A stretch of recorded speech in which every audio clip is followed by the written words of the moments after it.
Na noite de 20 de dezembro de 1968, os jovens Betty Lou Jensen, de 16 anos, e David Faraday, de 17, saíam em seu primeiro encontro. Eles planejavam assistir um concerto natalino no colégio de Hogan, onde eram alunos. A distância era mais ou menos 3 quarteirões da casa da Betty. Só que, ao invés disso, foram até a casa de um amigo em comum antes de pararem no restaurante onde jantaram. De lá, seguiram até a estrada do Lago Herman, situada nos arredores da cidade de Benícia. David estacionou o carro de sua mãe em um trecho de cascalho, conhecido por ser um local onde casais iam para terem aqueles momentos românticos, né? Um pouco depois das 11 horas da noite, seus corpos foram encontrados por Stella Borges, que morava por perto. O jovem casal havia se tornado a primeira vítima do serial killer, que ficou conhecido como o assassino do Zodíaco. E durante uma década, uma onda de assassinatos abalou o norte da Califórnia, deixando uma pergunta que permanece até os dias de hoje sem resposta: a sua identidade.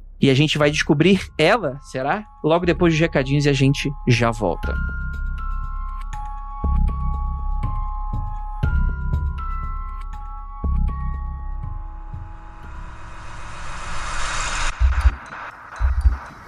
Não há nada de errado com seu áudio. Adentramos agora através dos seus sentidos. Estamos preparando você para o que vai acontecer nos próximos minutos. Além do que conhece por tempo e espaço, o contato com algo além. Não conte para ninguém e nunca olhe para trás, pois este é Mundo Freak Confidencial.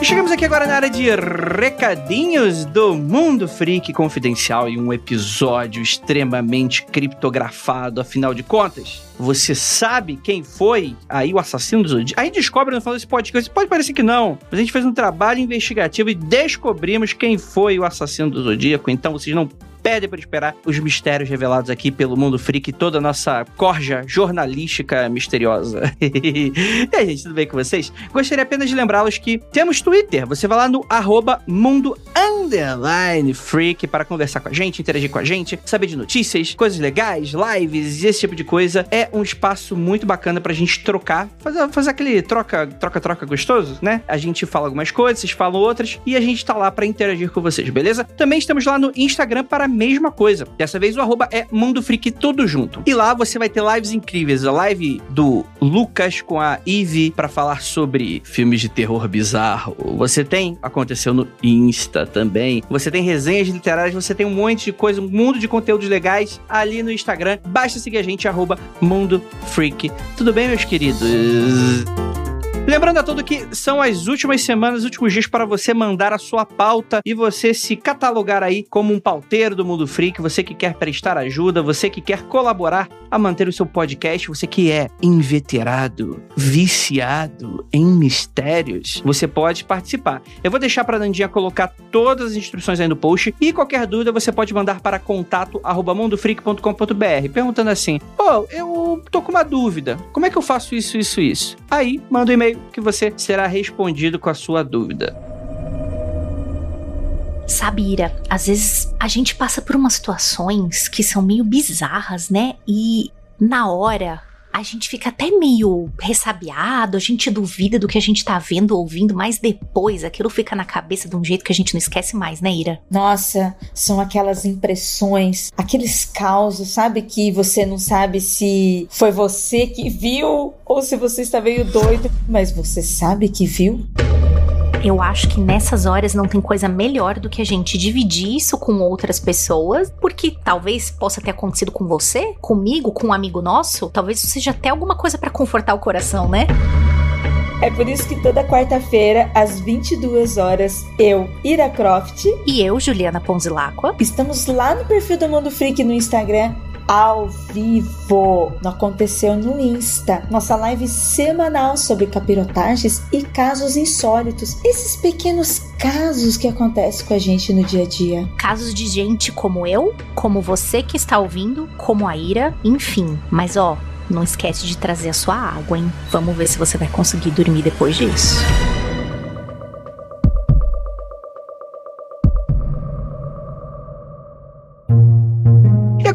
de coisa boa. Vamos falar de coisa boa. Prometo que vai ser bem rapidinho. Anúncios de quarentena. Eles estão pra voltar. Isso mesmo. Após a pandemia, abrimos um espaço aqui no podcast para divulgar artistas e artesãos que foram prejudicados pela quarentena e que precisam de um apoio de divulgação de seu trabalho e financiamento coletivo. Com o sucesso da ação, estendemos para 2021. Mas, gente, para atender todo mundo com organização, o importante é que você preencha todos os campos do formulário, que vou deixar aí no post, manda em seu portfólio ou vitrine atualizados, pois será através dessas informações que iremos fazer a curadoria de anúncios e indicar para todas as pessoas e, enfim, né, para que a galera conheça aí a sua arte. Então, link no post. Então é isso, gente. Ficamos por aqui de anuncinhos e recadinhos e bora lá para esse podcast que ficou extremamente revelador. E afinal de contas, será que o Assassino do Zodíaco é um cara tão bom assim no que faz? A gente vai descobrir logo agora no Mundo Freak.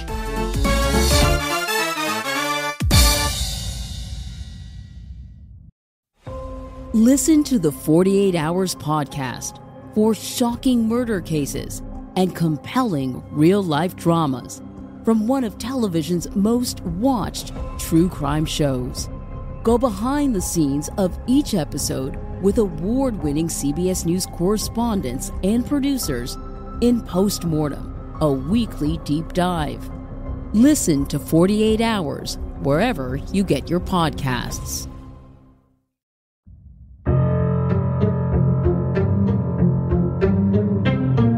Longos dias e belas noites, queridos ouvintes. Está começando mais um Mundo Freak Confidencial e dessa vez com um mistério que é muito misterioso. Eu sou o Andrei Fernandes e temos aqui investigadores da identidade... Vocês ficam rindo, vocês ficam me desconcentrando. Sabe o que eu tô fazendo aqui no Freestyle? As coisas que você fala, véi. Você quer que eu faça o quê? Gente, hoje vocês estão rindo, mas hoje o papo é sério, porque existe um assassino à solta e que a gente precisa prendê-lo até o final dessa gravação. Pra me ajudar, temos aqui ele. E eu já vou fazer uma pergunta. Lucas, você sabe a informação que liga o Assassino do Zodíaco com Chico Xavier? Nossa, foi o Ciano. Você vai descobrir em breve, quando eu continuar. E, obviamente, beijo pro Chico Xavier, onde quer que esteja. E temos aqui ela também, nossa queridíssima assassina em série não praticante, Jay. Esses dias eu falei lá no grupo que eu adorava. Como é o nome do filme lá? Queremos falar sobre Kevin? Esqueci. Batman vs Super-Homem. Não. Ah, tá. We need to talk about Kevin. We need to talk about Kevin. Eu gosto desse filme, desse livro. É legal. Daí o Andrei, só psicopata gosta. Eu, nossa, desculpa. Foi mal. Mas é isso aí. Então, e assim, eu não sei porque vocês estão rindo, porque aqui o papo é sério, a gente tá com uma convidada super especial, vindo da concorrência, hein? Porque aqui no Mundo Freak a gente respeita a concorrência. A gente não fica falando mal deles por trás, a gente fala lá na frente, a gente chama pra falar na frente. Naquela safadeza chamada República do Medo, que eu sou muito fã, nossa Gabi Larroca. Oi, gente. Eu estou muito feliz de estar aqui hoje, assim. Já percebi que eu vou dar altas risadas, mesmo não devendo rir, porque o Andrei falou que é um assunto sério. Não, o assunto é sério. Vocês estão rindo porque vocês são um bando de psicopata, porque o assunto aqui é sério. Mas é sério mesmo, gente. Vamos começar aqui. O Assassino do Zodíaco, ele é um caso bastante famoso, que por mais que você não conheça ele a fundo, você já ouviu falar, porque ele é notoriamente conhecido como alguns elementos, né? Primeiro é a questão do Zodíaco, a outra, provavelmente, se você não conhece tanto, talvez possa conhecer um pouquinho sobre o fato das cartas mandadas em código, mas o maior fato é que é um cara que nunca foi pego, né? E se tornou um caso até folclórico para os Estados Unidos. Ele não é o primeiro caso de serial killer grande nos Estados Unidos, mas ele é o caso que vai colocar a palavra, o termo serial killer na mente do estadunidense. Tanto que ele começa já de cara com o estereótipo do serial killer que quer chamar a atenção da mídia e que quer desafiar a polícia, né? O que é uma novidade, porque até então o serial killer, ele não quer ser pego, ele não quer ser descoberto, ele não quer chamar atenção. Mas esse cara é o contrário, ele quer ganhar a atenção da mídia, ele quer desafiar a polícia, né? Então esse estereótipo que a gente conhece hoje de serial killer vem ali de 69. Mas daí abre porta pra muitos serial killers que vão querer chamar a atenção da mídia, né? Pra mim, o Zodíaco foi o primeiro, daí muitos outros, tipo o Dennis Rader, que é o BTK, daí depois veio o Richard Ramirez, esse pessoal começou a querer ter um nome, começou a querer crescer com a fama de serial killer, né? Pra mim, o Zodíaco é o nascer da alvorada dos nomes de serial killers, dos quais eu nem gosto de chamar muito, prefiro chamar pelo nome da pessoa que fez os assassinatos em série. Vocês estão falando algo que pra gente, quando a gente vai conhecer, o pessoal tem uma série de, sei lá, ele pode assistir um documentário da Netflix, pode assistir filmes e tal. Então você tem toda essa mítica envolvendo serial killers que vocês estão falando muito bem. E é interessante porque eu acho que se torna muito aquela questão do, será que falar muito sobre algo, ou a maneira como você aborda aquele algo, pode produzir mais desse algo, né? Mesmo que ele seja num contexto negativo. E isso é um tema que tá sempre em voga na nossa sociedade, sobre o quanto que você citar ou abordar certos temas, a maneira como você aborda, o quanto isso pode ser responsável por você influenciar isso ainda mais, né? Você se inscreve no canal do Pedrinho Matador ou da Block? Eu tô rindo, mas é com respeito, tá? É que a personalidade narcisística do serial killer, ela é alimentada por causa disso, né? Porque, por exemplo, quem se autodenominou Zodíaco foi o próprio Zodíaco. Quem se autodenominou BTK foi o BTK. Então, o que acontece é, eles querem ser nomeados. Na verdade, a história do BTK é até hilária, porque ele dá uma série de nomes dos quais ele pode ser chamado pra mídia. E o Zodíaco, pra quem não sabe, não é de Zodíaco dos signos. É de Zodíaco, é o símbolo de um relógio de uma marca chamada Zodíaco. O símbolo que ele usava, mas pra frente a gente vai falar das cartas criptografadas dele, possuía um símbolo que era muito parecido com o de um relógio que era chamado Zodíaco. É idêntico, é o logo da marca do Zodíaco. É um círculo com uma cruz dentro, na vermelho. É idêntico. E é ele que se autodenomina Zodíaco. Isso é uma característica muito presente dos serial killers que são narcisistas, né? Nem todos são, mas os que gostam de chamar atenção, que gostam de estar ali recebendo toda a glória da mídia, é por causa da personalidade. Tanto que, frequentemente, são eles quem procuram a mídia, né? Seja o caso do BTK ou do Zodíaco, eles se posicionam pra falar, não, fui eu quem fiz, né? O BTK foi pego, inclusive, por causa de um disquete depois, assim, foi um erro. Gente, você fala, meu Deus, cara, como que você fez isso? Porque o ego fica tão lá no alto e você é tão indestrutível e tão narcisista que eles dão umas deslizadas, o que não aconteceu com o Zodíaco, e ele nunca foi pego. E isso acaba retroalimentando esse fascínio pela não resolução do caso. Então a gente fica muito interessado pelo caso, porque não tem o desfecho, não tem o ponto final, né? E eu gosto dessa galera do começo, gosto muito entre aspas, assim, porque ela era uma galera muito amadora. O BTK. Mas eles são um serial killer totalmente muamba, assim. O BTK é ridículo, ele só deu sorte. O BTK é o serial killer mais burro e mais sortudo do universo. O próprio Zodíaco mesmo, assim, se você olha as cifras que ele fazia, ele mandava cartas criptografadas com cifras e tal, era uma cifra meio bosta, assim, fácil de você descobrir o que era. As dicas que ele dava eram umas dicas bem fáceis, assim, a forma com que ele se escondia era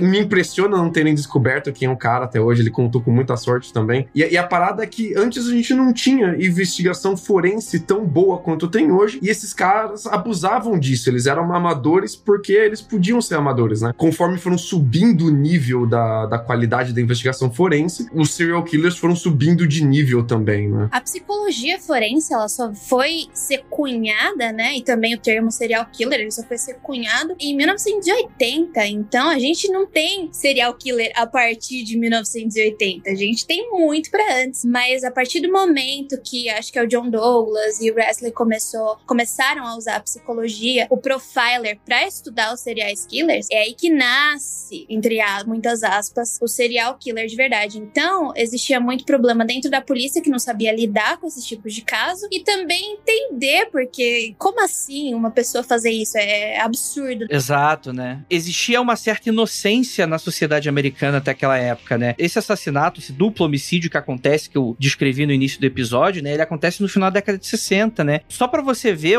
a inocência, né? O naipe da investigação, a investigação foi abandonada por falta de provas, né? E não é que, tipo, aí você pensa naquela coisa, década de 90, aquelas séries do CSI, de DNA, não tinha nada disso. Tanto que o máximo que você vai ter de descrever o que teria acontecido nesse primeiro crime só vai acontecer décadas depois por causa de um escritor que vai pegar um pouco das evidências forenses e vai tentar montar o que teria acontecido, né? Com o fato do assassino ter atirado pelas costas, do lado de fora do carro, nas costas do menino, e depois a menina saiu do carro, correu e tomou tiro também, né? Mas você não tinha todo o interesse, né? Toda essa complexidade forense. É interessante isso, né? Eu acho que é sempre importante a gente lembrar isso, porque tá muito em voga esses documentários de serial killers e de true crime, e a gente às vezes olha pro passado, e aqui eu tô no meu momento historiadora chata, e fica pensando, meu Deus, como que eles não perceberam isso? Mas, poxa, é década de 60, década de 70, não tem, assim, DNA, não tem internet, a gente vê isso muito no caso do Ted Bundy, o que uma internet não teria ajudado na investigação dos vários estados para conectar os crimes? E parece uma coisa tão óbvia para nós, que estamos aqui no século XXI, que a gente até fica com esse estranhamento, mas na época não existia tecnologia, não existia a linha de raciocínio, nem esse conhecimento, essa ciência forense. Então é sempre muito importante pensar nisso pra gente não julgar o que a gente faria se a gente estivesse no lugar sem os meios que a gente possui hoje. E eu acho que esse lance, a Jay fala muito bem quando ela fala sobre essa evolução da psicologia forense, né? Porque eu acho que deveria ser estranho até o fato de que ser um assassino que mata por matar, né? Eu imagino que as linhas de investigação desse primeiro crime, antes das cartas, né, que vai ter um pouco das motivações, muito provavelmente as primeiras linhas de investigação, provavelmente, será que foi uma tentativa de roubo que deu errado? Será que foi uma vingança? Será que foi inveja de alguma coisa? Crimes muitas vezes passionais, né, que talvez explicariam, né, não justificariam, mas explicariam, né, o tamanho da barbaridade, matar 2 jovens no início da sua juventude dessa forma tão bizarra, né, que não teria tido um confronto, né, faz você pensar realmente que era uma sociedade que não estava preparada para a onda de crimes que ia acontecer dessa natureza esquisita, né. E pra ser bem sincero, cara, os casos são bem simples, assim, os assassinatos que ele cometia são extremamente simples. O planejamento dele é aparecer, dar tiro e ir embora. Do tipo que me lembra muito Roswell em ufologia. É tipo assim, aquele caso que todo mundo conhece o caso de Roswell, mas quando você olha a fundo o caso mesmo, você fala, meu Deus, era só isso? Eu particularmente gosto de fazer um paralelo com o Monstro de Florença, que é muito parecido com o Zodíaco. E na realidade, é até um pouco mais interessante em quesitos de que, tipo, ele era mais, entre muitas aspas, sofisticado. Por quê? Porque o Zodíaco, a gente vai aprender que ele mata atirando nos primeiros momentos, que é muito facilmente confundindo com homicídio. Já o Monstro de Florença, além dele matar, ele mata casais também. Além dele matar o parceiro da moça, ele também faz coisas com o corpo da moça. Então, já começa a ver assim, o que uma pessoa tem essa capacidade de fazer isso com outra pessoa, por que ela está fazendo. Então, pra mim, o Zodíaco, ele é muito mais desorganizado e simples, e às vezes eu acho que a culpa foi muito mais da desorganização e da falta de conhecimento da polícia na época em relação a esse tipo de crime, do que ele ser sofisticado ou não, entendeu? Bem, apesar disso, as investigações não foram muito à frente, como eu falei, o crime, ele acabou não sendo muito investigado porque foi arquivado, né, com falta de provas e por aí vai. E aí vamos passar pros próximos, né, pouco antes da meia-noite do dia 4 de julho de 1969, a gente tem a Darlene Ferrin, que tem 22 anos, e o Michael Magoo, de 19, eles dirigiam até o parque Blue Rock Springs, né, que era situado no Vallejo, aproximadamente a 6,4 quilômetros da distância do local do assassinato na estrada do Lago Herman, né, no caso, o que ocorreu o primeiro crime, né. Lá chegando, eles param o veículo no estacionamento e ficam ali, né, provavelmente ali dando uma bitoquinha, e enquanto o casal estava dentro do carro, um segundo veículo se aproxima, adentra o estacionamento, para do lado deles e quase imediatamente vai embora. 10 minutos depois, esse carro retorna e estaciona atrás do casal. O motorista do segundo veículo, então, salta do carro, caminha na direção do casal, ele carrega uma lanterna, né, e uma pistola, né, um revólver, né, de 9mm. O motorista aponta o feixe da luz da lanterna no rosto do casal e em seguida dispara 5 vezes na direção dos dois. E as duas pessoas, né, foram atingidas. Várias das balas, inclusive, transpassam o Michael e acertam a Darlene. O assassino sai, né, ele se afasta, só que ele ouve ainda alguns gemidos de dor do Michael, ele retorna e dispara mais 2 vezes, e aí o assassino vai embora, né, ele entra no carro dele, né, que ele chegou, e ele parte, né. Darlene acaba morrendo no hospital enquanto o Michael sobreviveu, apesar disso tudo, né. Os tiros, inclusive, acertaram o rosto, no pescoço e no peito. Mesmo assim, ali a força estava grande, né. Papai do céu não queria mesmo. O Michael, ele descreve o assassino, e aí que a gente começa a ter um pouco das primeiras pistas, né, que é envolvendo o básico, né, é a aparência, né. Então, seria um homem entre 26 e 30 anos de idade, pesando entre 88 a 91 quilos, seria um cara mais corpulento, medindo mais ou menos 1,73 m de altura, branco, cabelos castanhos claros e encaracolado. E dia 5 de julho de 1969, meia-noite e 40, o homem liga pro departamento de polícia de Vallejo e relata que foi ele que praticou o crime. Ele também fala ser o responsável pelos assassinatos do David e da Beth, né, que a gente comenta no início do episódio, né? E a polícia rastreia a ligação até uma cabine telefônica em um posto de gasolina, onde o homem não está mais lá. Que foi uma descrição bem rapidinha do lugar do crime. O Parque Blue Rock Springs, ele fica do lado de um Six Flags, que é uma rede de montanhas russas e parque temático lá nos Estados Unidos. Eu já fui nesse Six Flags e já fui no parque do Blue Rock Springs. O Blue Rock Springs é onde um monte de gente casa, faz festa. É pra rico.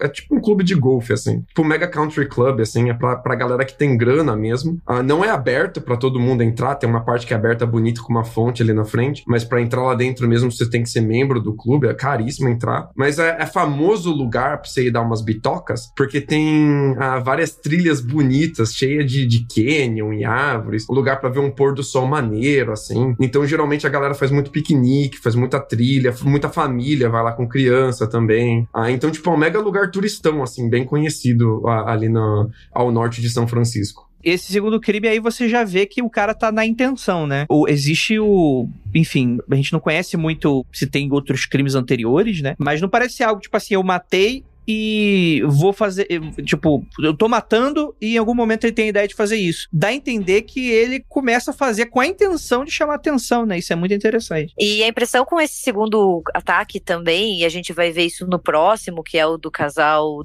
fazendo piquenique, é que ele vai ter como alvo esses casais namorando, dando pitoca escondido, que até faz com que a gente pense se ele não tá ali meio que numa missão de punitivismo, né? Pra esses jovens que estão escondidos, assim, se beijando, namorando escondido, e acaba até casando um pouco com os relatos que a gente lê de sempre que as mulheres parecem sair mais machucadas, os corpos sempre levam mais tiros, mais facadas, e a gente vai perceber isso nele, assim. Não sei se vocês concordam, mas eu fiquei muito pensando nisso, assim, de como a gente começa a ver um padrão dele, talvez de mirar casais que estão ali namorando escondido, década de 60 ainda tem um certo tabu com essa relação de namorados, né, se pegando, e sei lá, eu fico muito pensando nisso quando eu vejo o caso do Zodíaco. É que ele tem um padrão e depois ele quebra esse padrão. Com certeza. Mas o mais interessante nessa sua fala, quando você fala que ele tá ali dando tiro e depois ele passa pra facada. Quando a gente fala de tiro, quando você tem uma arma, você não precisa estar ali perto da pessoa, né, pra poder atirar nela, e você pode atirar e sair e ir embora, né? Então a gente vê que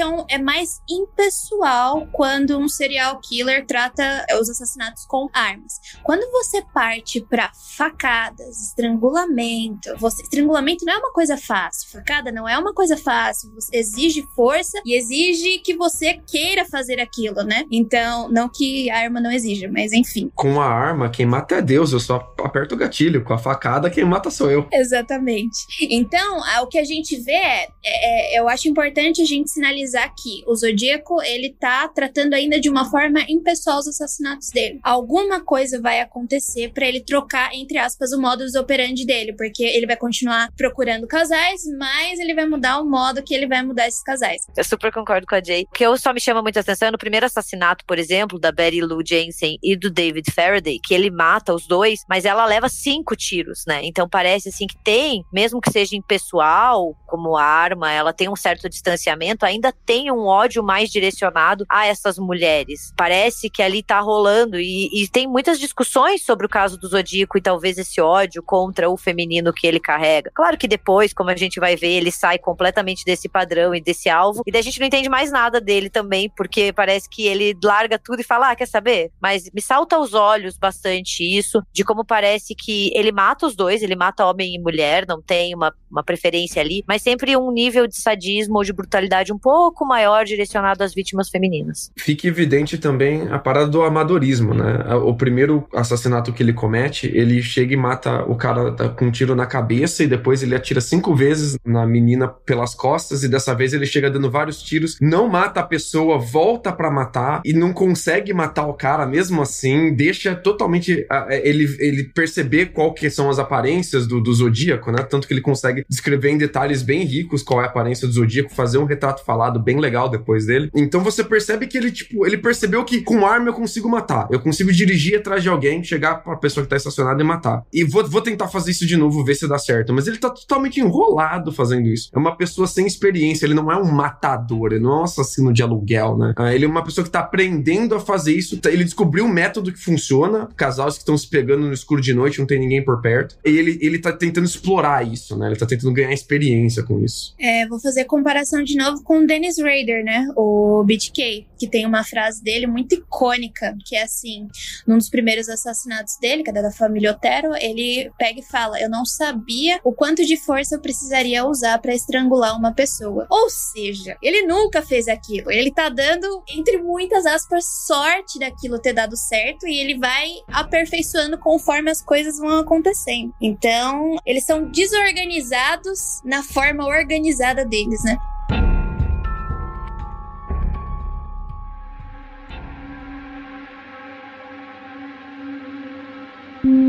No dia 1º de agosto de 69, 3 cartas escritas pelo assassino foram recebidas nas redações do Village Times Herald, San Francisco Chronicle e The San Francisco Examiner. Olha, eu gastando todo o inglês aqui. E foram 3 cartas muito parecidas, assim, elas foram escritas à mão, mas elas são praticamente idênticas, e elas continham um criptograma de 408 símbolos, que, segundo o assassino, eles dariam pistas sobre quem ele era e mais pistas sobre os crimes também. E ele dizia que as cartas tinham que ser publicadas, senão ele ia sair dirigindo todo final de semana matando mais casais. E ele disse que ele ia matar nas próximas 1 né? Então você tem aí 1 de finais de semana que ele prometeu matar a galera, 12 símbolos do Zodíaco, ele já começa a construir uma simbologia aí, né? Daí você tem o San Francisco Chronicle, que foi o primeiro que publicou o terço do criptograma que ele tinha recebido, na 4ª página da edição no dia seguinte.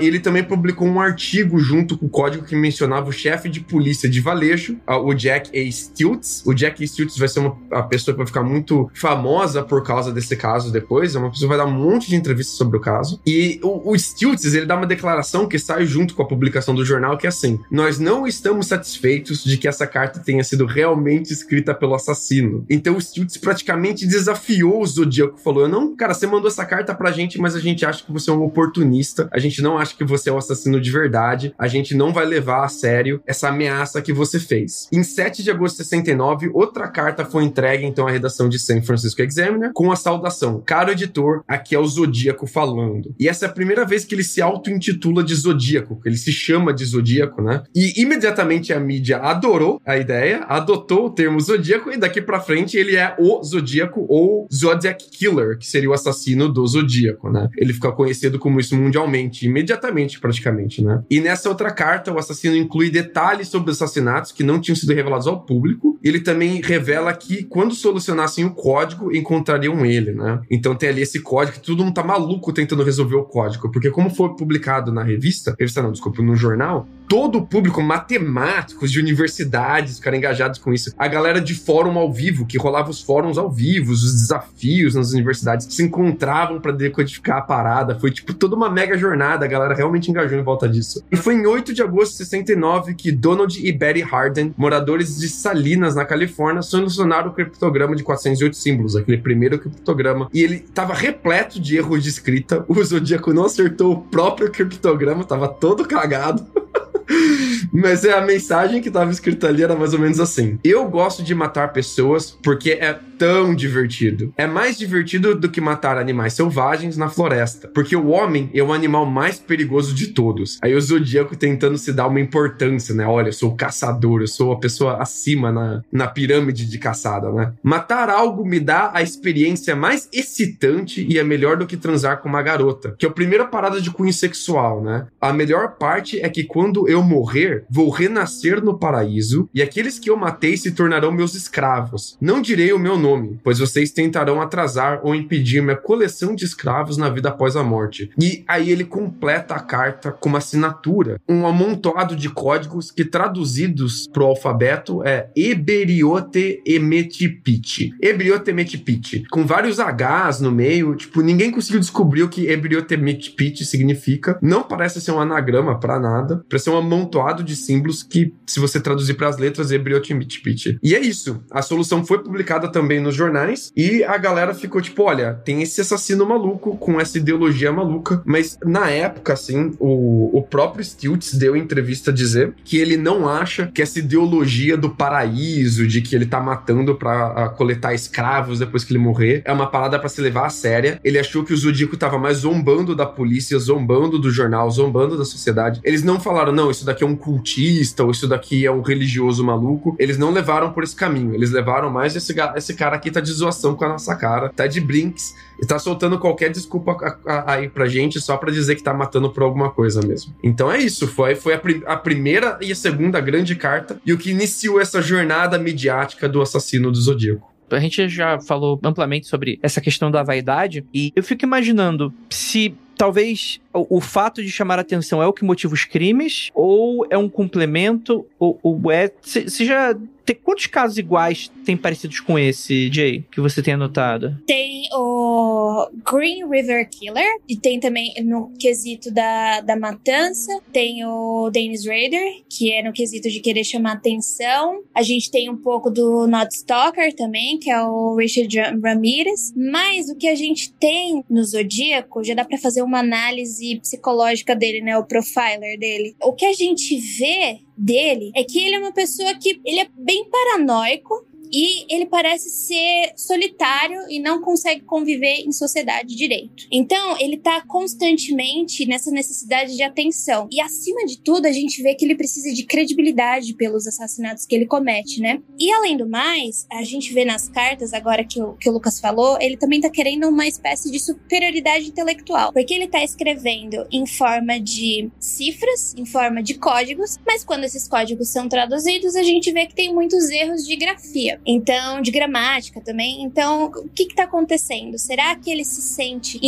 inferiorizado em relação à sociedade? De alguma forma, ele tá tentando ter controle em relação a como ele se sente em relação a isso? Então, vamos lá. Ele tá ali querendo provar um ponto do qual, no cotidiano, ele não é. Ele não tem aquela aprovação, ele não tem nada daquilo. Então, analisando, tipo, o John Douglas, ele também analisou, ele fez o profiler do Zodíaco e ele chega mais ou menos nessa conclusão também. O que vocês acham? Vocês acham que é o assassino, de fato, que tá mandando essas cartas? Ou é alguém se aproveitando? O que vocês acham? Esse daí eu acho que sim. Depois a gente vai ter uns outros que daí eu acho que não. Eu acho que eu concordo. Eu acho que é o Zodíaco mesmo. Depois, não querendo repetir, mas a gente tem vários que vão ser imitados, né? Porque é muito dessa personalidade narcisista de conseguir atenção, ou até, como a Jay falou, essa questão de ser um indivíduo solitário que tá procurando ali um nicho e quer ser reconhecido, se sente inferiorizado. Mas o Zodíaco, pra mim, assim, pelo que eu conheço do caso, não sou especialista, tô bem longe disso, mas eu acho que foi ele mesmo. A parada é assim, por que você montaria uma mega fake news, por exemplo, como se a Coreia do Norte teria fingido que ganhou a Copa de 2014 e fazer todo mundo acreditar nessa fake news até chegar na grande mídia? É pra ver a parada bombar, pra ver a parada viralizar. Você não tinha internet nessa época, mas você tinha um assassino que tava ganhando grande atenção da mídia, então você com certeza vai ter gente tentando fazer fake news sobre esse assassino, tentando ganhar atenção com uma historinha fabricada. Mas eu acho que essas duas cartas primeiras são dele sim, e o que dá a entender que são deles é alguns detalhes a mais que ele dá sobre o assassinato, que batem com detalhes que o Stiltz não tinha soltado a público ainda. Então nem todos os detalhes dos dois primeiros assassinatos eram públicos até então. Tinha muita coisa que a polícia não tinha soltado, e esses pequenos pedaços que ele soltou são detalhes assim que eles não são importantes sobre o crime, mas que batem com o que o Stiltz tinha coletado. Então a gente pode cravar aqui que tem uma boa chance de ter sido o próprio assassino mesmo, nessas duas primeiras cartas pelo menos. A primeira, assim, eu acho que não tem como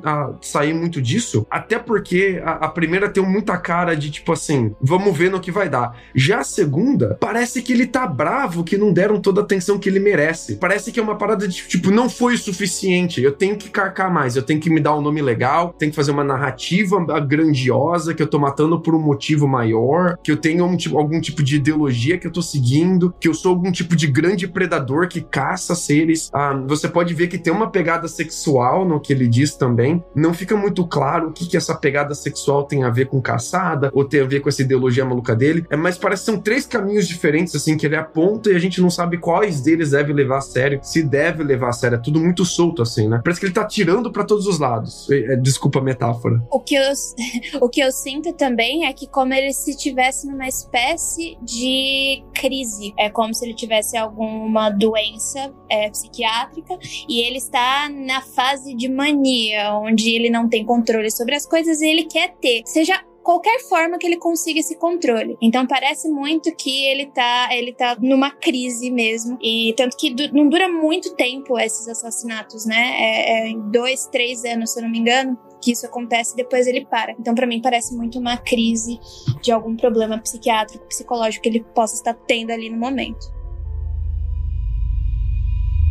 Por volta das 6 horas da noite, no dia 27 de setembro de 69, os estudantes da Pacific Union College, Brian Hatnell, de 20 anos, e Cecilia Shepard, de 22, eles estavam fazendo um piquenique no Lago Berryessa, situado no condado de Napa, na Califórnia. Então eles estavam sentados ali na ilhazinha que conecta as margens do lago por um banco de areia. De repente, um homem se aproxima do casal. Ele tá ali vestido com um capuz semelhante de um carrasco, com óculos escuros que vão cobrir os buracos dos olhos. Tinha um acessório semelhante a uma espécie de babador cobrindo o peito, só que esse acessório, ele tava com um símbolo que consistia aquele círculo e a cruz no interior. Ele tava ali segurando uma arma de calibre 45. Ele falou pros dois que ele tinha fugido de uma prisão e que no processo tinha matado o guarda e roubado um carro. Então ele tava ali querendo dinheiro e o carro do casal, porque o carro dele estava sendo procurado pela polícia. Então ele entregou ao casal cordas de plástico, tipo aquelas do varal que a gente usa, e disse pro Brian para que ele amarrasse as mãos de Cecília. Logo em seguida, ele pegou as mãos do rapaz e o criminoso ele percebeu que o Brian tinha deixado os nós dos pulsos da namorada bem frouxos. Então ele pegou uma faca e esfaqueou repetidamente. O Brian ele foi esfaqueado 6 vezes e a Cecília levou 10 facadas. Ou seja, de novo comprovando aí o que a Gabi falou, a mulher tá sempre sendo a mais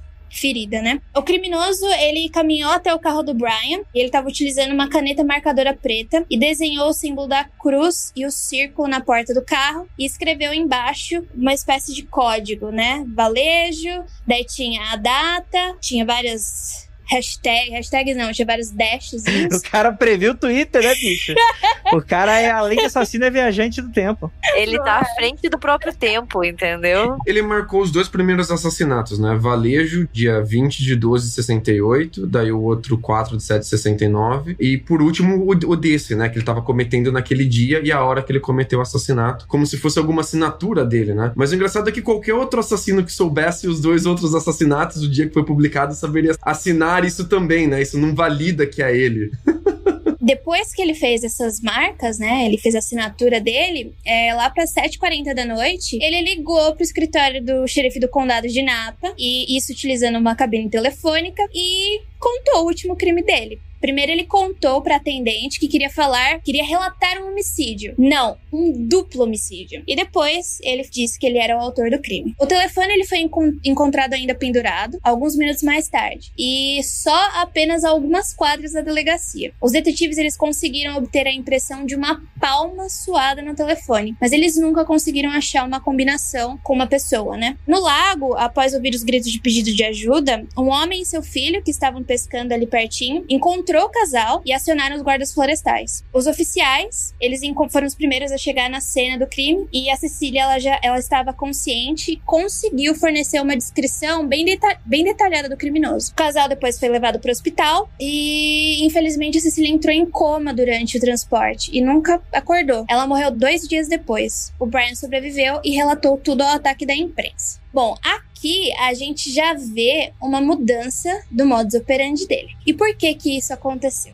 Tem um fato que aconteceu, que são os crimes da Tate LaBianca, que foi quando a família Mason, no dia 9 de agosto de 1969, a família Mason decidiu invadir a casa do Roman Polanski, que estava lá com a Sharon Tate, e ela foi assassinada junto com mais 4 amigos. E logo em seguida, eles também invadiram a casa dos LaBiancas e assassinaram eles. Então, o que aconteceu com a mídia? A mídia entrou em polvorosa e só falava da família Mason. E o que aconteceu com o Zodíaco? Ele foi ofuscado. Ninguém falava mais do Zodíaco. Zodíaco. Por quê? Porque, primeiro, aparentava muito com homicídios sem conexão nenhuma, né? Ele tava ali ligando, mas ninguém sabia se ele tava mentindo, quem ele era, por que ele tá fazendo aquilo, tudo muito desconexo. Enquanto o Charles Manson, ele tava ali com uma seita que pegou muito, e ainda mais com o assassinato da Sharon Tate, que era famosíssima. Então, degringolou literalmente e ele foi ofuscado.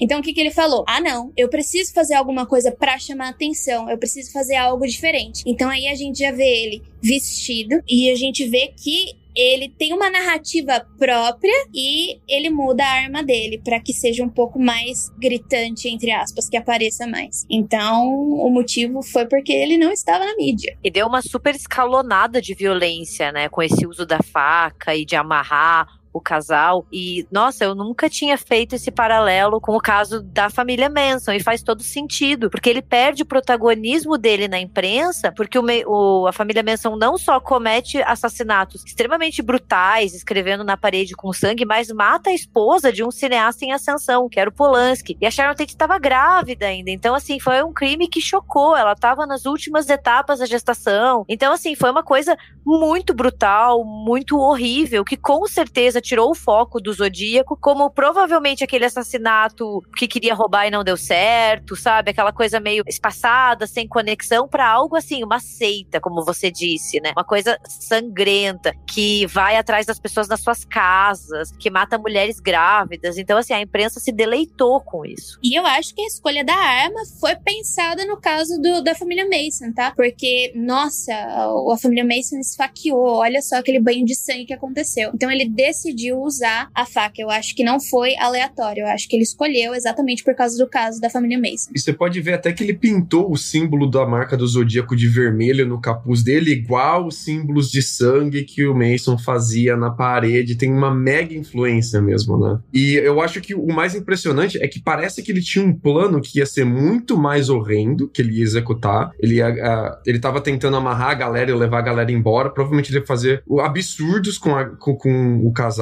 E você pode ver que ele entrou em pânico. Eu acho que ele entrou em pânico quando ele viu que não ia dar certo. Ele viu que as mãos as amarras da moça tava frouxa, que ela ia conseguir se livrar, e em vez de levar eles embora pra fazer aquele plano horrendo que ele tinha planejado, ele resolveu ali na hora o problema, né? Então você pode ver que o amadorismo de novo batendo nele, né? Ele, não, vou fazer algo rebuscado, algo mais planejado, algo mais grandioso, muito mais horrendo, e nem isso eu consigo fazer, porque eles não amarrou a moça direito, eu tive que resolver ele na hora. Pra mim, ele entrou em pânico, cara. Pra mim, isso daqui é a pessoa que não sabe o que tá fazendo, não tem experiência. Até a roupa que dizem que ele tava usando, né, que a gente tem as descrições, mostra um plano de se impor, de causar medo, né, aquela coisa do capuz, que não vai adiante, porque o próximo assassinato, como a gente vai ver, é completamente o oposto. Então, mostra uma pessoa muito desorganizada, que está com muitos conflitos internos e não sabe direito, assim, o que ele quer fazer, e tá se sentindo ameaçado por outros assassinatos que roubam o foco. Me chama bastante atenção esse traje dele, que a gente nunca vê muito além disso, né? Só essa descrição, essa coisa que parece que saiu de um filme de horror, uma coisa meio sádica, que não parece ter um propósito, né? Ele nunca mostra o propósito dele. Clichê desorganizado, 2 de 5, não assistiria de novo. É de fato uma guerra de narrativa. Ele tá tentando montar uma história, e a atenção e o público faz parte disso também, né? É quase como se fosse um ARG maligno, né? A parada da cifra é um ARG. Decifrem o meu código misterioso, descubram quem eu sou, desafio, eu vou matar 12 pessoas em 12 finais de semana. Olha a simbologia. É o mega ARG que ele lançou pra galera mesmo. E tipo, no começo a galera se engajou e tal, mas assim que descobriram a cifra dele, que como era fácil e tipo, era tudo meio que whatever, meio desorganizado, como a Gabi bem colocou, aí ele já perdeu a graça, ele meio que saiu de foco mesmo. Tudo que vocês estão falando, eu queria salientar, porque eu ouço muitas vezes pessoas falando que o Zodíaco é o crime perfeito. Não tem nada de perfeito no Zodíaco, ele é extremamente desorganizado. É por isso que eu ainda acho que ele estava em uma espécie de mania, ele estava em alguma situação na vida dele super estressante que desencadeou isso, e ele começou a fazer, porque primeiro a gente não mata as pessoas quando a gente tá estressado, claro, então por isso eu acho que é algum problema mais grave. Ainda bem, né? Sempre bom salientar, né? Senão meus companheiros de podcast nunca mais vão querer gravar comigo quando estiver estressado. Você expulsa da República do Medo, gente, que horrível. Então, é bom deixar claro que é um problema psiquiátrico que provavelmente ele estava passando, porque todo mundo passa por problemas, situações de pressão e que você não aguenta, que você tá estressado, mas nem por isso você sai pra ir matando todo mundo. Tem que ter algum problema muito maior e a química do seu corpo tem que estar bem desbalanceada. Então eu acho que é isso que estava acontecendo com ele.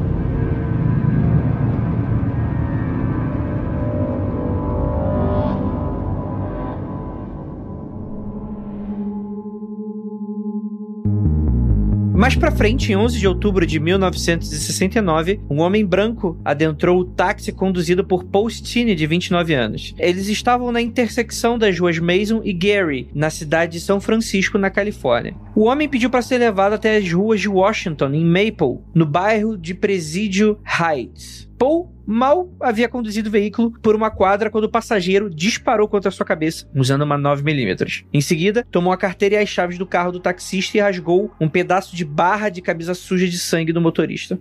O que é a barra da camisa? É aquela parte que tem a costura. Você vira e dá uns pontinhos, não é? É. Entendi. Tá bom. Muito bom saber. André usa camiseta.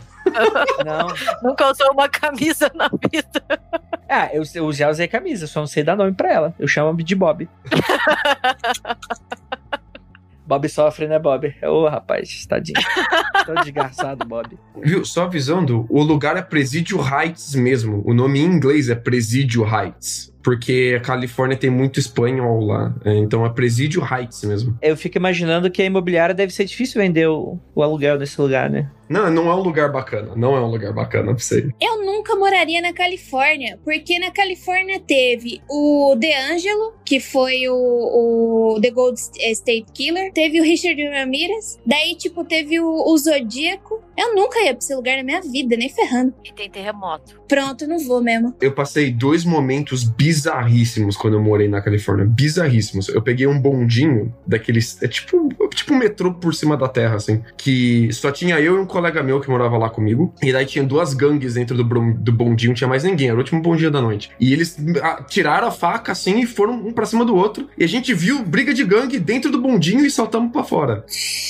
Jesus Cristo. Sinistríssimo, voltando de um show, cara, sinistríssimo. E outro momento sinistríssimo também que eu passei foi uma vez que eu tava em um estacionamento, assim, de um desses Walmart, Mega Center, assim, da vida. Tipo, mega enorme, assim, supermercado. E começou a vir uns coreanos muito doidos com os carros de racha. E começou a girar em volta da gente, assim, e fazer, tipo, donuts, assim. Começou a girar os carros de racha. E a gente ficou, tipo, em pânico, caralho, mano. O Fast and Furious aí, querendo dar pra cima de nós. E, tipo, o cara apontou a arma pra gente, assim, do nada. E mandou a gente sair, que aquele era o estacionamento deles e ele ia fazer as coisas deles ali. Fiquei boladíssimo. A gente fala do Keller, mas o Lucas também tem umas histórias que eu vou te contar, viu, velho?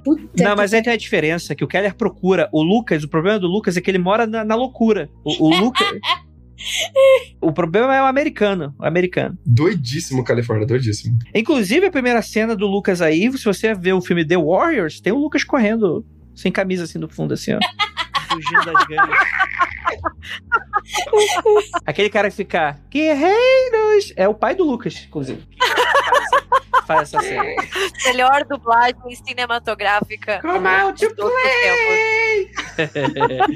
E o dublador imita exatamente o cara. Tá impressionante mesmo. Vamos voltar aqui pra sanguinolência. O assassino, ele toma a carteira, as chaves do carro, ele rasga um pedaço da barra da camisa suja de sangue no motorista. Acho que talvez pra, enfim, demorar pra identificação. Tudo isso foi testemunhado por 3 adolescentes que estavam do outro lado da rua às 9h55 da noite. Eles haviam ligado pra polícia enquanto o crime ainda estava ocorrendo. E os jovens viram um homem passando um pano no táxi antes de seguir andando pela calçada. A 2 quadras ali, o policial Dan Fulk e o Eric Zem, enquanto atendiam um outro chamado, eles chegaram aos adolescentes, né? Eles viram um homem branco caminhando pela calçada da rua Jackson. E em seguida, o homem subiu os degraus que levavam ao jardim da frente de uma casa ao norte da rua e então sumiu. O despachante da polícia havia alertado os policiais que ficassem atentos a um homem negro. Por causa disso, eles tinham passado direto pelo cara, porque mais tarde, né, a confusão seria a ver com era noite, né, com a luminosidade, né. As testemunhas testemunhas falaram que tinha sido um homem negro, só que tava escuro demais, então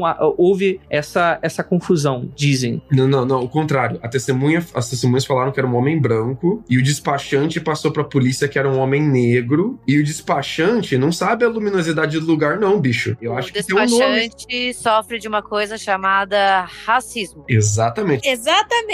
Califórnia, ainda por cima, onde tem muito imigrante, tralalá, vixi. O despachante acabou fazendo um bad profile ali, enquanto ele fazia o despacho. É uma área meio perigosa ali, Presidio Heights. É uma área que era comum assaltar a taxista, a galera do táxi evitava aquela área. E tipo, pro despachante, despachar a polícia atrás de ataque em taxista naquela área, é segunda-feira, sabe? Tipo, ele tá acostumado já. A parada é que ele mandou essa mudança de profile ali, bem racista, no meio do despacho, e os caras passaram pelo assassino sem perceber. E é isso. E, cara, de novo, que assassino Mumbembe, né? Porque, tipo, ele tenta passar pano no banco da frente do carro, todo ensanguentado, com o carro ainda ligado, e a galera telefonando pra polícia, enquanto ele tá passando pano na frente das testemunhas, cara. Faz o menor sentido. Eu fico chocada. Esses assassinatos que acontecem quando ainda não tinha, tipo, os profilers e era tudo muito desorganizado dentro da polícia, ninguém entendia nada que tá acontecendo, meu Deus, tá acontecendo? A galera, ela contava com a sorte. Não é possível, porque não tem como. Mas a gente vê em muitos casos, assim, décadas de 60 até 80, né, antes do termo serial killer ser cunhado e de toda essa questão dos perfis serem levados adiante, que era muita sorte, porque os caras são mais largos que qualquer outra coisa. É impossível não terem sido pegos antes. Você fica, meu Deus. Mas eu acho que até 90, tá? Quando começaram a usar o DNA. Porque até quando a galera usava print... Pegada. Digital. Pegada. É o pé grande. Ela foi alfabetizada em inglês, gente. Vamos dar um desconto, pelo amor de Deus.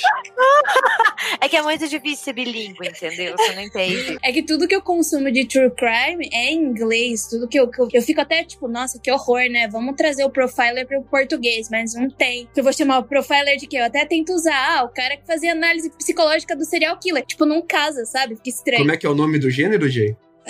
True crime? Viu? Tá vendo? Errada. Mas é difícil, eu sei como é. Como é o nome? Crimes reais. Crimes derradeiros. Crimes verídicos.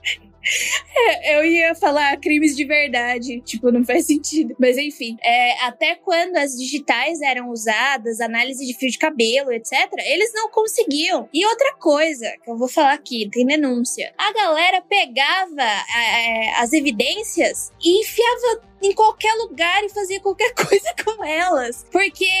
Cara, uma coisa que eu já fico um pouco, assim, meio cabreira. Eu entendo que a questão de cremar o corpo é muito mais em conta, né? Gasta menos dinheiro do que você enterrar. Mas eu acho que em casos de crimes não solucionados, não deveria ser cremados. Porque você daí teria alguma coisa ali de evidência pra poder provar, né? Porque quando a gente fala de evidências na parte forense, ela vai evoluindo conforme a tecnologia vai evoluindo. Então, quando eu falo do DeAngelo, que é o The Golden State Killer, ele foi pego em 2018, 2019, porque a nossa tecnologia avançou e porque eles tinham guardado as evidências. E muita gente é inocentada também, né? Tem muita gente que foi preso porque a polícia precisava prender alguém, tava todo mundo muito puto, eles joga a culpa em alguém, prende o cara, daqui 10 anos sai evidência de DNA que era outra pessoa. Então, pra mim, esses assassinatos que não foram resolvidos é mais porque a gente não guardou as evidências, a gente não sabia o que fazer, a gente não tinha ideia de que a nossa tecnologia ia evoluir a ponto da gente pegar um fluido qualquer de um espirro, de uma lágrima, de um sangue e conseguir identificar a pessoa. De uma catota.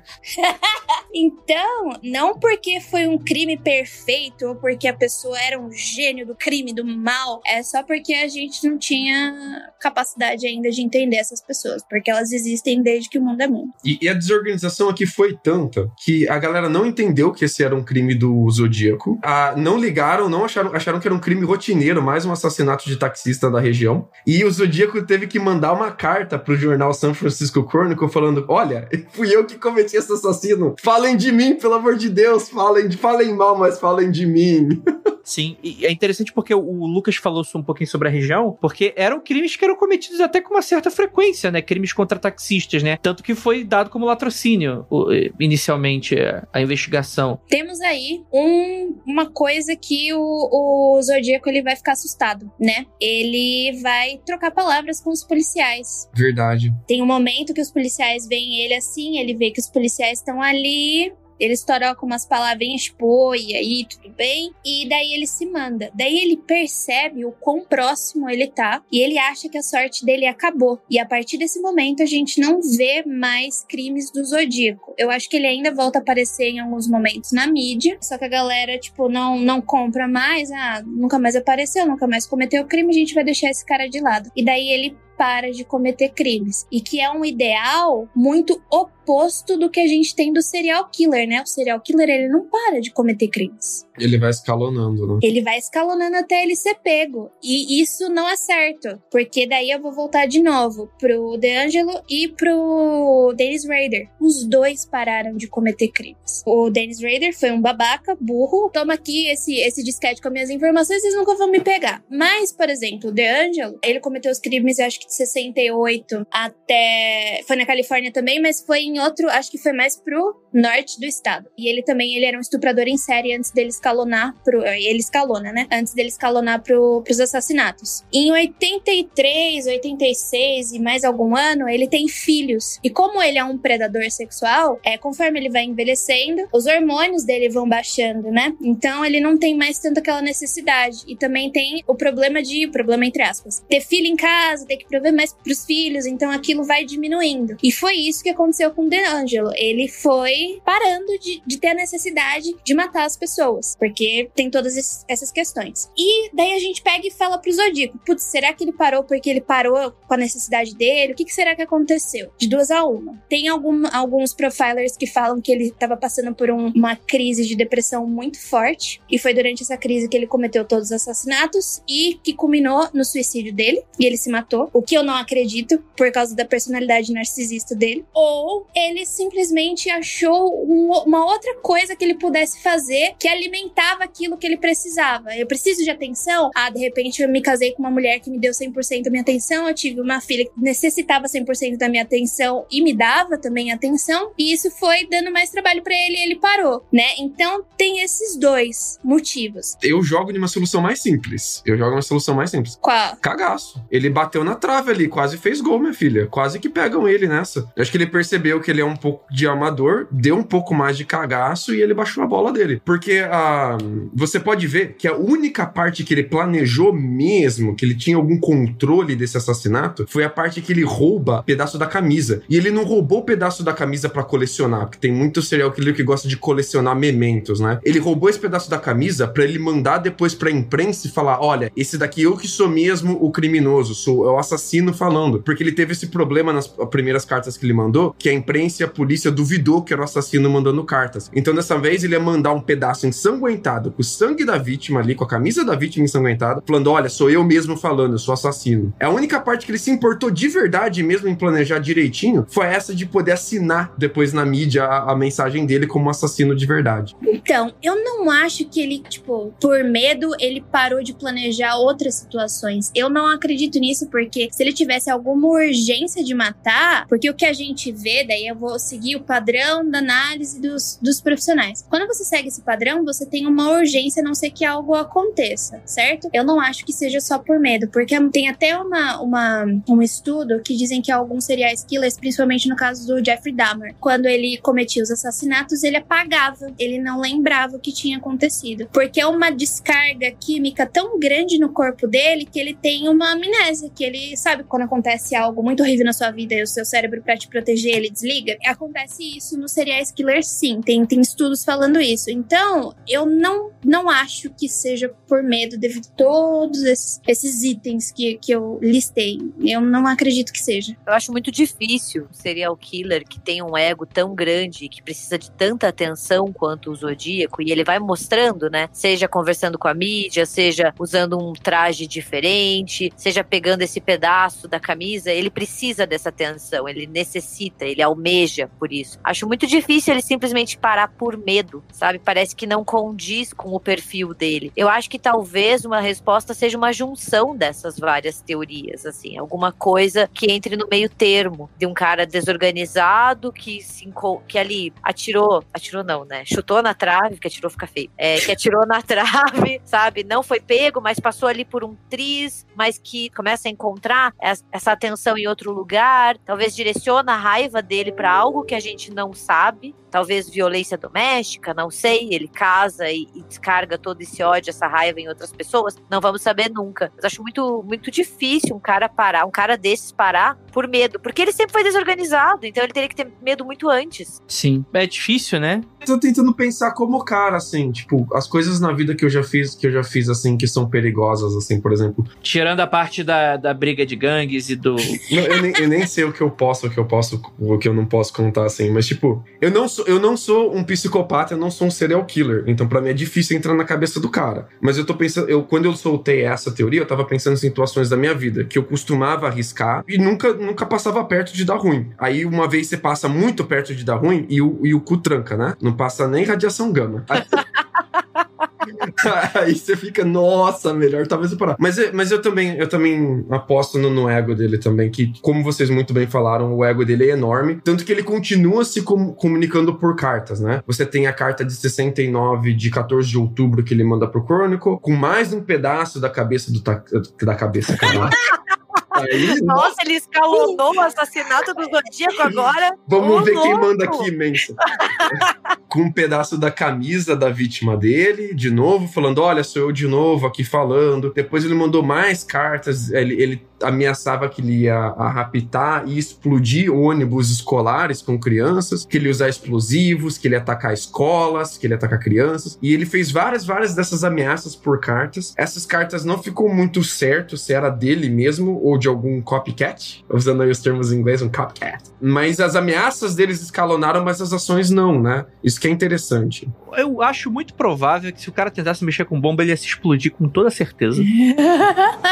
Lambão. Mas sabe o que eu vejo aí? Talvez uma necessidade, uma vontade de causar pânico, sabe? De fazer com que outras pessoas tenham medo. Então, quando ele fala assim, olha, eu vou pegar um ônibus escolar e eu vou matar criança, eu vou explodir, vocês não sabem quando, nem quando eu vou agir, você solta o medo, né? Você planta ali a semente do pânico, da desconfiança. E como ele faz isso, e ele manda essas cartas, você vê que ele se sente bem em causar pânico na população, em deixar esse medo, falar, olha, eu tenho esse poder. Mesmo que ele não tivesse, porque ele nunca vai fazer isso, né? Ele nunca ia conseguir fazer uma bomba do jeito que ele era desorganizado. A gente acha, pelo menos, né?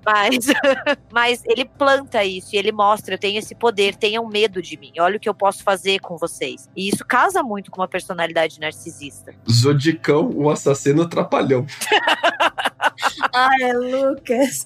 E tem mais uma coisa, tá? Esses assassinatos do Zodíaco, eles foram muito parecidos com uma série de assassinatos que foram conhecidos como Texarkana Moonlight Murders, que aconteceu no Texas em 1946. E também ninguém sabe quem foi esse assassino. Tanto que ele é conhecido como assassino, o Phantom Killer, ou Phantom Slayer. E esse assassino, ele foi responsável por atacar 8 pessoas num tempo de 10 semanas. Só que só 5 delas foram mortas. Então, será que ele não se inspirou nessa série de crimes aí também? E fica a dica que tem um filme sobre esse caso, que é o The Town That Dreaded Sundown, que é de 1976. E justamente quando a gente vê o assassino do filme, a gente lembra do figurino que o Zodíaco usa naquele ataque do piquenique, né? Pra mim, assim, fica aquele capuz, assim, que até vai inspirar o look do Jason no Sexta-feira 13, parte 2. Então, assim, é um filme bem interessante pra quem gosta. Desculpa, gente, eu puxo tudo pra filme, assim. Não, ótimo que você... Tô pegando a dica aqui e anotando. Eu sou a chata que sempre fala assim, mas tem um filme... Sabe, que tira da bunda, assim, Eu acho que o Zodíaco, ele só se perde um pouco no personagem, assim. Ele se perde no personagem, caralho. Ele se perde perdi tudo com isso, se perde personagem. Ah, foda-se, eu vou falar agora também. Eu acho que eu acho que o Zodíaco se perde no personagem, assim. Chega um momento que ele manda uma carta em 71, na qual ele tomava crédito por uns desaparecimentos que tinham ocorrido em 1970, e ele dava uma avaliação do filme O Exorcista. Ah, desculpa, em 74 que ele manda essa. Ele manda uma carta pro San Francisco Chronicle, dizendo que o filme O Exorcista é como a melhor comédia satírica que ele já tinha visto. Então, olha esses filmes aí de terror, eu sou muito melhor que isso. Você me lembrou uma coisa agora. Enquanto o Zodíaco tava atacando, tinha outro serial killer atacando também. Eu acho que o nome desse serial killer se chamava o serial killer dos assassinatos astrológicos. Funcionava mais ou menos assim. As vítimas eram mulheres, né? E elas eram mortas de várias maneiras. Elas eram mortas por estrangulamento, afogamento, garganta cortada, afogamento. Algumas delas eram drogadas. E daí, esses assassinatos conseguiram ser conectados pelo fato de todas terem sido jogadas em barrancos e mortas em eventos astrológicos. Por exemplo, solstício de inverno, equinócio, sexta-feira 13. E uma das supostas vítimas do Zodíaco, a Donna Les, ela era uma... Porque existe uma série de assassinatos que foram só suspeitos dele, né? Que foram, talvez tenha sido o Zodíaco ou não. Uma delas era a Donna Les, que ela era uma enfermeira que desapareceu em Lake Tahoe antes do equinócio de outono e nunca mais foi vista. Mesmo que a polícia da época acredite em alguma conexão entre os assassinatos, eles teorizaram que o Zodíaco pode talvez ter tido a ver ou talvez não. Então, essa época aí na Califórnia não foi uma época legal de se viver.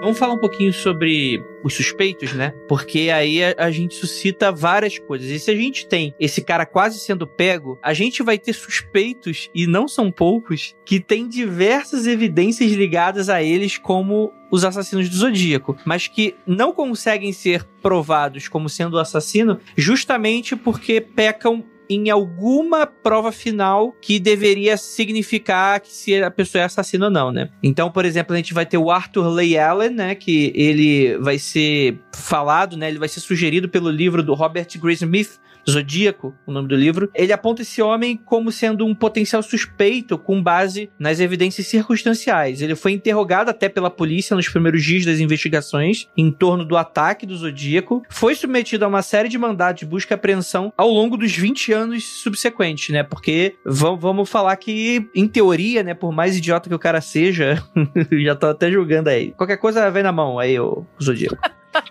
Cai na mão já aí. Tá morto. Já tá morto, ou então tá perto de morrer.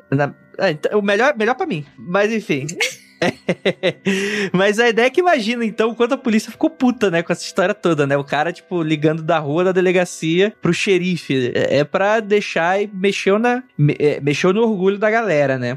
Por exemplo, no dia 6 de outubro de 1969, ele foi interrogado pelo Departamento de Polícia de Vallejo. Ele teria sido visto nas proximidades do Lago Berryessa, onde o ataque contra a Cecília e o Brian teria acontecido, né? Aquele lá no início, né? O Allen teria respondido que estava praticando mergulho na ocasião. Era um banhista no local. Ele retornou a atenção da polícia em 71, quando o amigo Donald Chesney relatou para a polícia de Manhattan Beach, na Califórnia, que o Allen, né, esse suspeito, teria lhe contado que tinha o desejo por matar pessoas, além do que usar o nome Zodíaco, né, que utilizaria uma lanterna e uma arma de fogo em seus crimes. E de acordo com Chesney, essa conversa teria acontecido em algum momento antes de 1º de janeiro de 1969. Aquela coisinha de testemunhas serem um pouco complicadas como evidência. O departamento da polícia de Vallejo, então, constatou que o Allen havia sido dispensado da Marinha em 1959 e que havia sido demitido do trabalho como professor do ensino fundamental em março de 68, né? Após os relatos de que ele teria assediado sexualmente os estudantes. Então, você teria um perfil desse suspeito que poderia casar muito bem. Você tem algumas evidências de botas militares em algumas cenas do crime. Você teria essa coisa da demissão dele, muito próximo de antes dos crimes começarem. Além, é claro, de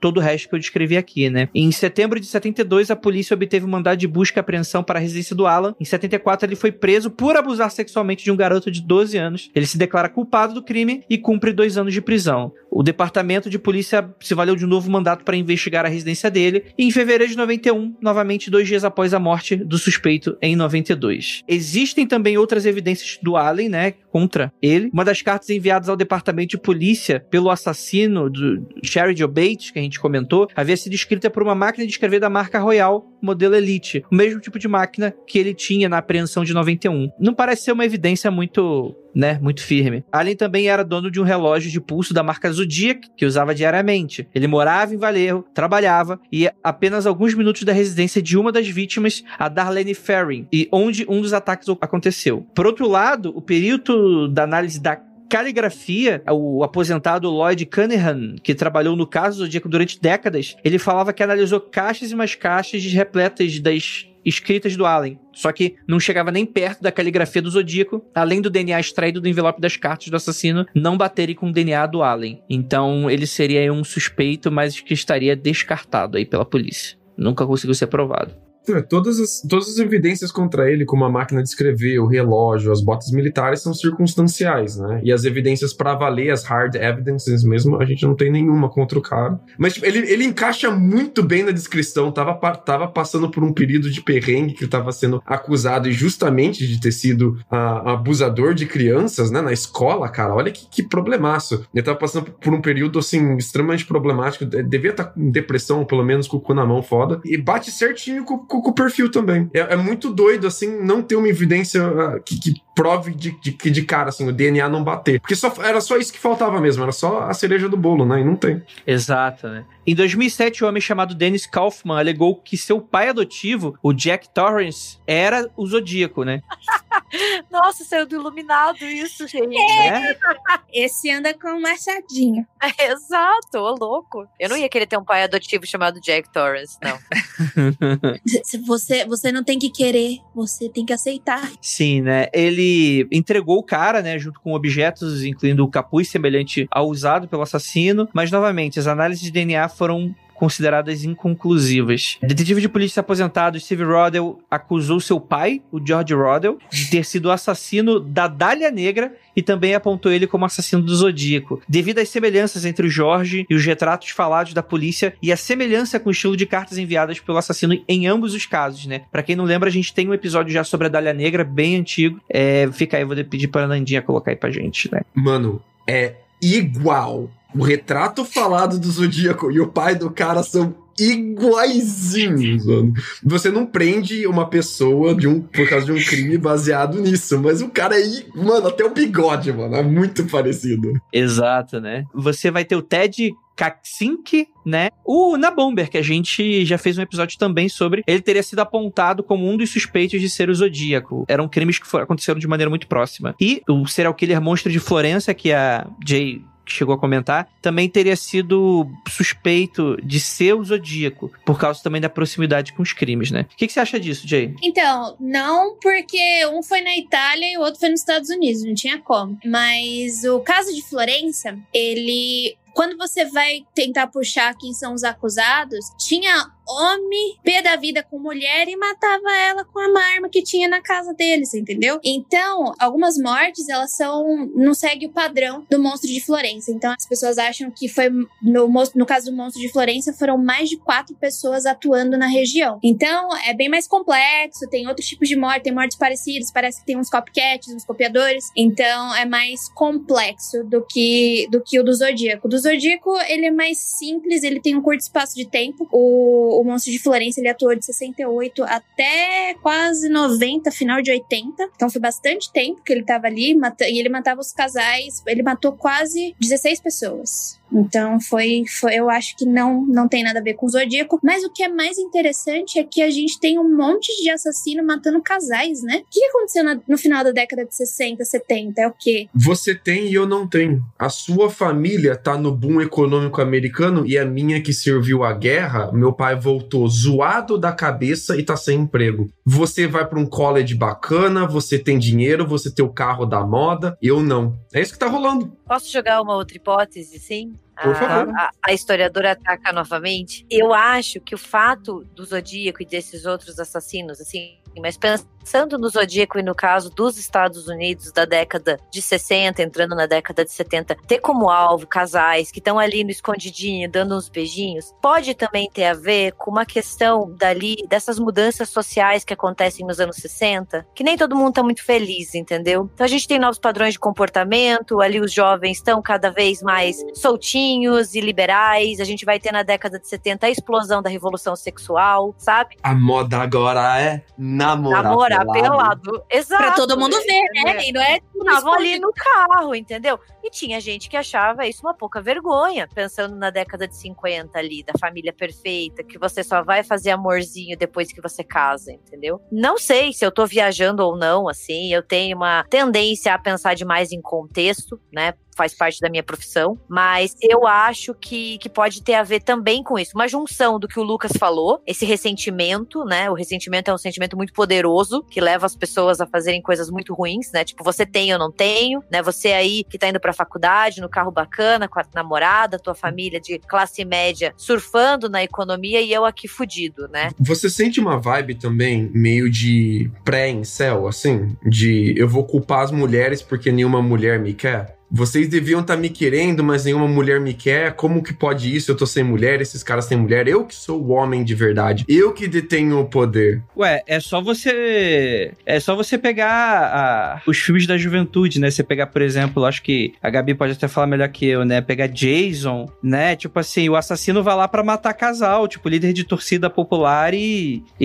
jogador de futebol, né? A galera que fumava maconha ia fazer sexo na floresta, né? Quer dizer, né? Existe uma narrativa aí, que o pessoal fala muito sobre hoje em dia, não, porque tá lacrando ideologia, os filmes hoje estão cheios de ideologia e tal, mas tipo assim, são filmes que são feitos por essa galera, né? Que tem aí meio que um ressentimento de ver jovem feliz se pegando, né, cara? Tem esse rolê aí, sim. A gente tem um conflito de narrativas, né? E de gerações. Mas também há essa coisa também do... que assim, vocês citaram por cima, mas eu acho que esse contexto pode ser até bem maior, né? Pode ser, inclusive, talvez o contexto principal, que é o contexto da guerra, né? A gente tá vindo uma galera da guerra, uma perda da moral do estadunidense médio, né? Você vai ter, inclusive, o governo americano investindo em filmes, né? Por isso que você vai ter esse boom da cultura pop dos anos 80. Isso tem motivo, isso era interessante para você tirar a cabeça do americano médio das notícias e vem essa galera surtadaça da guerra, né? Essa galera que tava acostumada a matar e de repente tá vindo pra uma sociedade que deveria ser perfeita. Eu acho que talvez possa ser aí um tempero, ao menos, muito relevante pro que a gente tá falando. E os caras voltaram como vilões. A maneira como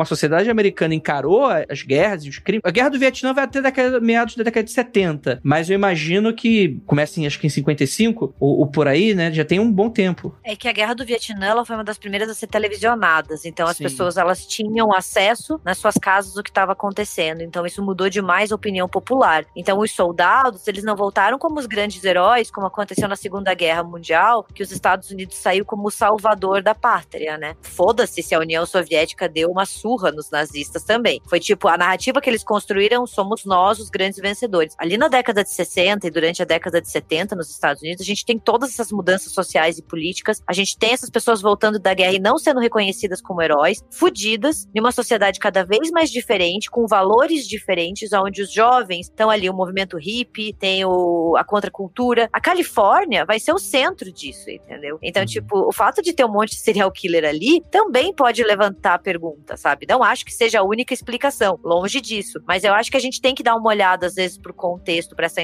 insatisfação, pra esse ressentimento que tá rolando, por esse conflito de gerações e de valores, sabe? Peraí, o que esses jovens estão aí dentro dos carros? Não é assim que acontecia na década de 50. E pensa, pega a lista de filmes que saiu em 69. Butch Cassidy, Midnight Cowboy, Easy Rider, True Grit, On Her Majesty's Secret, só filme de western, só filme de ação, só filme de o cara que é o bonzão, é o cara que tem a pistola, que vai lá, que resolve. Eu sinto uma vibe, não muito de todos, assim, serial killers dessa época, mas muito do Zodíaco, de tentar se impor e falar assim, eu não sou tão merda assim, eu tenho algum poder, me queiram também, sabe? Muito do que eu vejo da galera em céu hoje em dia. É que tem um fator também que ele pode ter sido desligado por algum motivo do exército. Veja bem, ele pode ter entrado no exército e a gente vê que ele é desorganizado, ele não conseguiu seguir a disciplina do exército e ele foi dispensado por algum motivo. A partir desse momento que ele, não sei, ele vai querer servir a terra dele e ele não consegue porque não é como ele se comporta e ele é dispensado, pode ter desencadeado alguma coisa na cabeça dele e daí ele começa, né? Porque também ele tá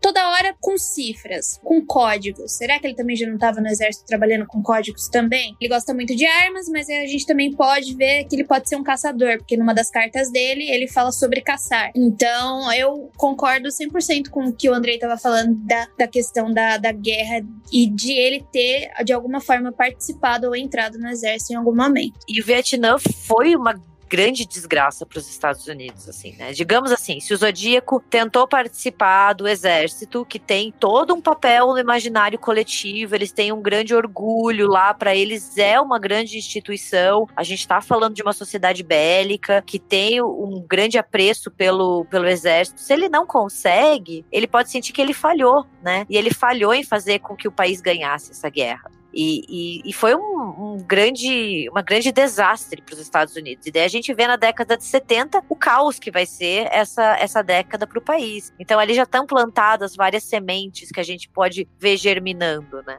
Isso aí. Eu já tenho o nome do assassino. Sylvester Stallone.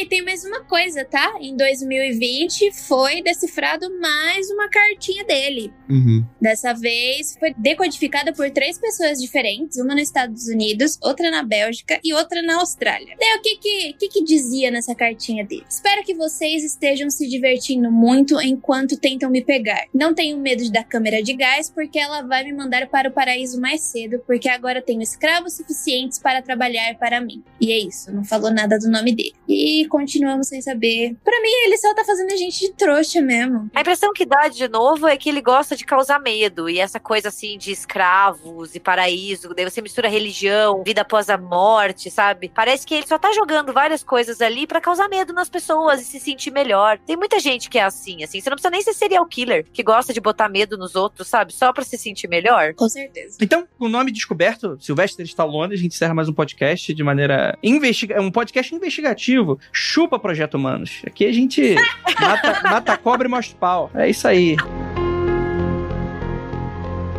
Gostaria muito de agradecer você que ficou aqui escutando esse podcast maravilhoso. E gostaria de agradecer muitíssimo essa equipe maravilhosa. Gabi, onde é que o pessoal encontra você? Gente, quero só agradecer muito, assim. Foi uma honra estar aqui com vocês investigando o Zodíaco hoje. Vocês me encontram no República do Medo, que é um podcast concorrente do Mundo Freak. Mentira, somos todos amigos. Não acreditem no Andrei quando ele fala que a gente é concorrência. Nós somos todos amigos, tá? A gente só fala mal do Andrei pelas costas mesmo. Da Ira nunca, porque a Ira é maravilhosa, né? Mas tudo bem. Porque a Ira tem um machado. Mas a gente publica podcast toda quinta-feira. Então vocês encontram a gente no Twitter, RDMcast, e no Instagram, República do Medo, e no nosso site, republicadomedo.com.br. E se alguém quiser me seguir nas minhas humildes redes sociais, eu tô no Twitter e no Instagram como Gabi M. Laroca com 2 Cs. Eu que ia falar que eu nunca sabia ler o nome da Gabi, se era Iaroca ou Laroca. Eu ficava, esse é um I ou é um L? Sabe aquela pessoa que você espera ela falar o nome dela, pra você falar, é assim que fala, então gostei. Mais ou menos isso. É isso aí, gente. Então é isso e não olhem para trás.